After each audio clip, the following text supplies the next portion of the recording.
आपकी अदालतमध्ये parliament member रवी किशनवर आरोप आहे की हे राजकारणात कच्चे आहेत.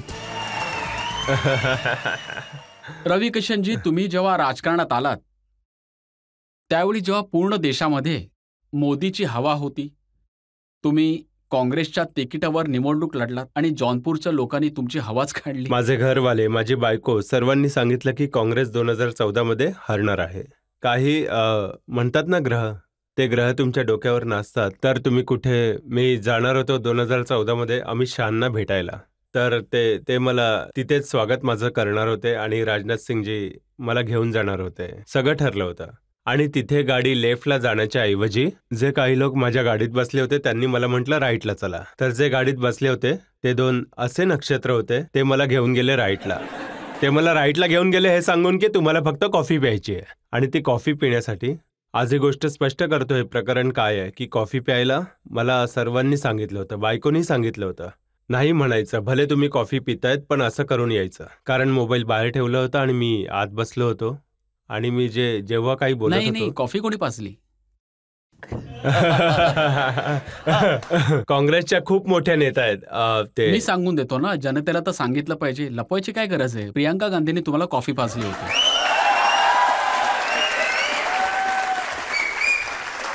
मी असं करता करता जसं तो ग्रह आला आणि त्याने माझी मान अशी केली की मला नाही म्हणायचं होतं, मी नाही लढू शकत आणि मला तिथे जायचं होतं. पण मी हो म्हटलं, हरलो मी.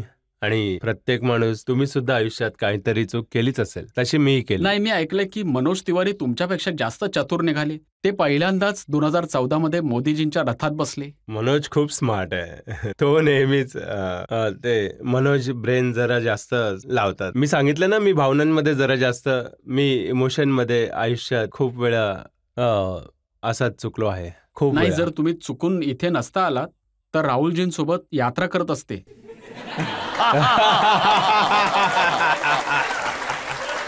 पहिले तुम्ही म्हणत होते की माझे बाबा काँग्रेसी आहेत, आता तुम्ही म्हणत आहात की माझे बाबा योगी आदित्यनाथ आहेत.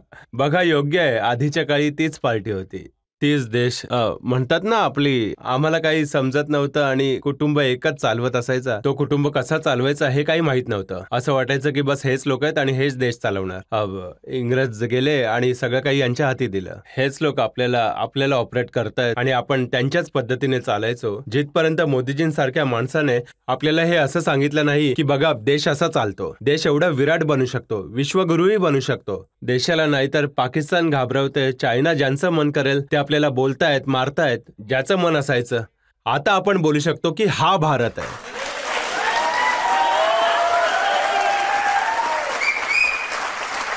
पण हे बघा, योगीजींनी तुम्हाला गोरखपूरवरून निवडून आणलं.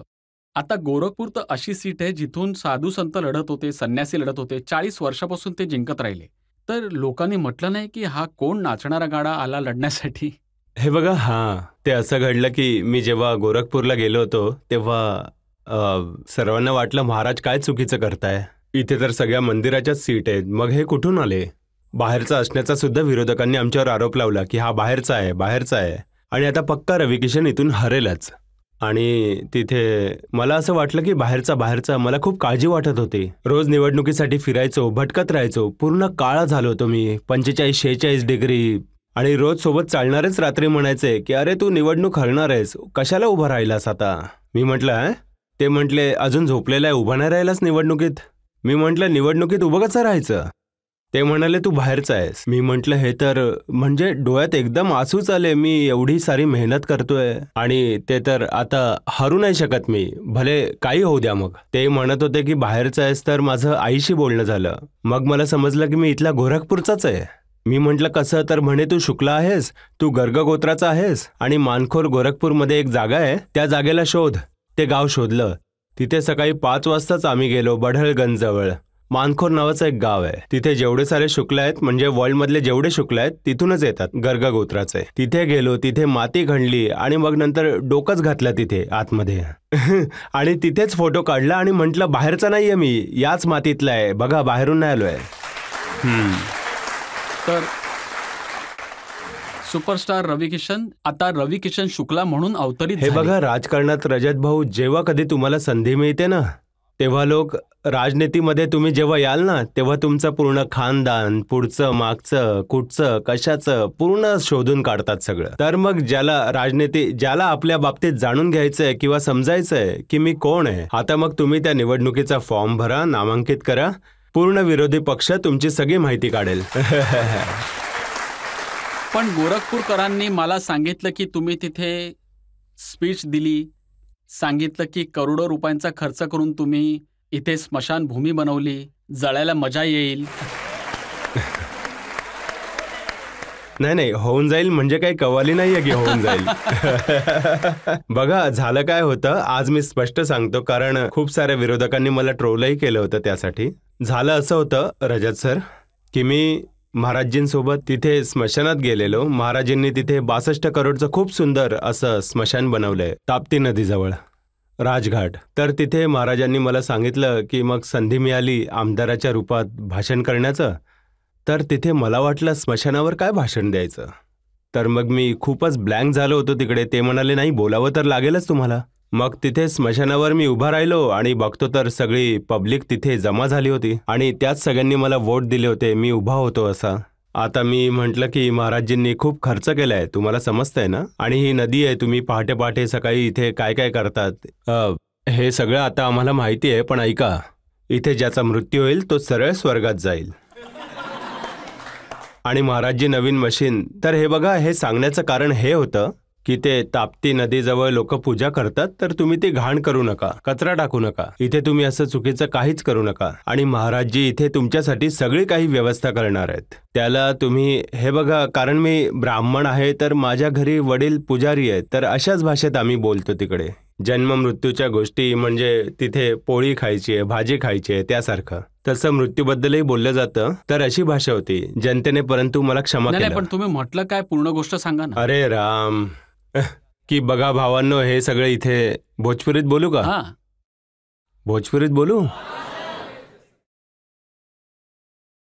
कि देखा हो, पहली बात तो प्रणाम महाराज जी, 62 करोड़ खर्चा करके बहुत मेहनत करत आड़न एजा रुआ लोग खातिर, और सजा देलन, पूरा उत्तर प्रदेश सजावत आड़न, हर जिला सजावत आड़न, दिन रात निस्वार्थ त्यागी बाड़न, जैसे हमारे मोदी जी बाड़न वैसे हमारे पूज्य योगी महाराज जी बाड़न. तो रुआ लोग एजा भोरे भोरे का करला वो सब हमके मालूम बा, लेकिन इतना यहाँ जे भी मरी वो सीधे स्वर्ग जाई. और नयका मशीन लिया ले वाड़न महाराज जी, वो फुकाए में टाइम ना लेगी, और 2 मिनट में हर हर महादेव.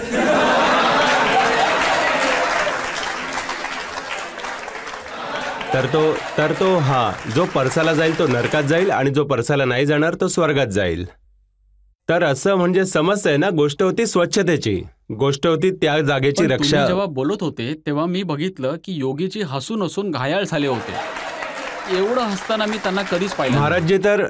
महाराजजींना बघा, महाराजींना भोजपुरीवर खूपच प्रेम आहे. आणि दुसरं म्हणजे अशा गोष्टी, म्हणजे मी पॉलिटिकली नाही बोलू शकत आहे. रजतजी, हे बघा, मी कलाकार आहे, मी अशाच पद्धतीने बोलू शकतो. देश माझ्यावर प्रेम यासाठीच करतो की मी असाच आहे. मी जराही खोटं करायला गेलो तर मग देश मला प्रेम नाही करणार. नेहमी जेव्हा बघावं तेव्हा तुम्ही योगीजींच्या कानात काही ना काहीतरी बोलत असता. काय सांगताय तुम्ही त्यांना? क्या अल्बा महाराजजी, सब बढिया. भोजपुरीमध्ये बोलतो त्यांना. भोजपुरी आज मी पहिल्यांदाच सांगतोय आपकी अदालतमध्ये, जनतेच्या अदालतमध्ये, की त्यांच्याशी मी जे काही बोलतो ते भोजपुरीमध्येच बोलतो, आणि त्यांना ते खूप आवडते. महाराजजींना खूप आवडते भोजपुरी. तुम्ही त्यांना सांगता की तुमचा बुलडोजर खूप आवडतो मला? हे बघा, मी एवढी शूटिंग केली की मी प्रत्येक जिल्ह्यात गेलोय, खूप भोजपुरी फिल्म बनवल्या. मी इथे प्रेतांचा खचही पाहिलाय, मी तसंच रामगड तलावात प्रेत वाहतानाही पाहिलेत, मी खून होतानाही पाहिलंय, मी गनशॉटही पाहिलेत, मी तेव्हा खंडणी घेतानाही पाहिलंय, आणि लोकांना बंदूक फिरवतानाही पाहिलंय त्या काळात. आणि तेच 2017 नंतर जेव्हा महाराजजी आले, आणि त्यानंतर कायदा आणि व्यवस्थेला, नियमाला जसं त्यांनी डबल इंजिन सरकारसोबत सांभाळलं, आज नाहीतर आधी 4-4 जिल्हे एक माफिया चालवायचे यूपीमध्ये, आणि आम्ही फिल्ममध्ये त्याच सगळ्या गोष्टी दाखवायचो की रायफल चालू आहेत, गन चालू आहेत. आता कोणाची हिंमत नाहीये. हा बुलडोजर यासाठी की तुम्ही देशाच्या आई बहिणींना त्रास द्याल, तुम्ही खंडणी गोळा कराल, तुम्ही खून कराल, मुलांना त्रास द्याल. लोकांना समाजात जर भीती पसरवाल तर बुलडोजर नक्की चालेल. तुम्हाला अशा प्रकारे नक्कीच संपवण्यात येईल. आणि महाराजजी जे म्हणतात ते करतात. जर त्यांनी सांगितलं तुम्हाला संपवण्यात येईल तर संपवण्यात नक्कीच येईल. म्हणून तुम्ही तो डायलॉग त्यांच्यासाठी म्हटलं की जली को राख कहते हो, हैं. म्हणूनच म्हटलं मी, जली को आग कहते हैं, जली को आग कहते हैं, बुझी को राख कहते हैं, और उस राख से बनेल बारूद को योगी आदित्यनाथ.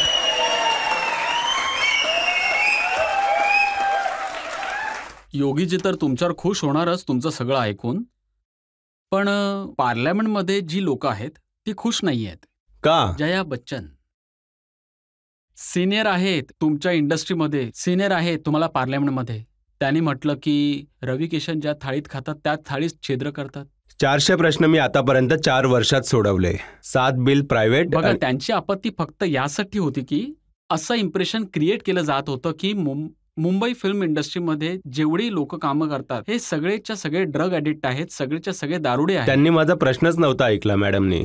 मी त्यांना माझ्या आईसारखं समजतो, त्यांचे पाय पडतो, अजूनही पाय पडतो मी त्यांच्या. मी म्हटलं होतं की अशा प्रकारे इंडस्ट्रीच्या माध्यमानेही येत आहे आणि आपल्याला ॲज अ हिरो खूप वाचायचं आहे, खूप सांभाळायचं आहे. आणि ते मी पंजाबच्या मार्गाने ड्रगच्या इम्पोर्ट बॉर्डर विषयीच बोलत होतो. आणि त्यांनी राज्यसभेतून आन्सर बॅक सुद्धा केलं. आज याला आपण क्लिअर करून टाकू, कारण तुमच्या इथे सर्व काही क्लिअर होत असतं. तर त्यांनी असं चुकीचं, मी म्हटलं काहीतरी वेगळंच होतं. मी त्याला बॉलिवूडशी यासाठी जोडलं कारण हिरोला सुद्धा खूप सांभाळायचं आहे. असो, पण रजतजी मी हेही म्हटलं आणि आजही म्हणतोय आपकी अदालतमध्ये तुमच्या समोर, पूर्ण देशाच्या समोर, की यस त्या थाळीत जर ड्रग असेल, त्या थाळीत वाईट वस्तू असतील तर यस मी नक्कीच त्या थाळीला छिद्र हे पाडतच राहील. तुम्ही एक बिल घेऊन आला आहात लोकसंख्या नियंत्रणावर, पॉप्युलेशन कंट्रोलवर. आणि तुम्ही विसरलात की तुम्हाला स्वतःला किती मुलं आहेत. माझे 4 मुलं आहेत. तर स्वतःचे करून घेतले दुसऱ्यांना थांबवतात.